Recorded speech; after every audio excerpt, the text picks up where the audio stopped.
Hello guys, welcome to my channel. देखो guys, बहुत ही सुंदर दृश्य है बांस और यमुना का संगम। और यहाँ पे देखो कितने अच्छे अच्छे पहाड़ नज़र आ रहे हैं आपको। ऐसा दृश्य आपने कभी नहीं देखा होगा।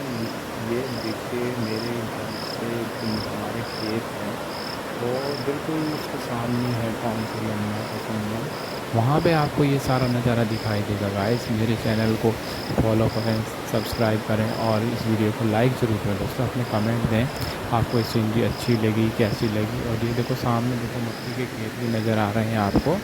इसमें देखो आजकल बूटे लगे हुए हैं, और जिसको बूटे चाहिए कमेंट करें, मैं उनको बूटे पहुंचा दूंगा। तो गाइस, इस वीडियो को देखकर आप बताएं कि आपको ये वीडियो कैसी लगी, कैसा दृश्य है, कैसा नज़ारा है। और अगर आपको इस तरह की वीडियो देखनी है तो मेरे चैनल को सब्सक्राइब करें और मेरी वीडियो को लाइक करें, ज़्यादा से ज़्यादा सब्सक्राइब करें, कमेंट करें। चलिए गाइस, मिलते हैं नेक्स्ट वीडियो में। तब तक के लिए bye bye, see you, have a nice day, thank you.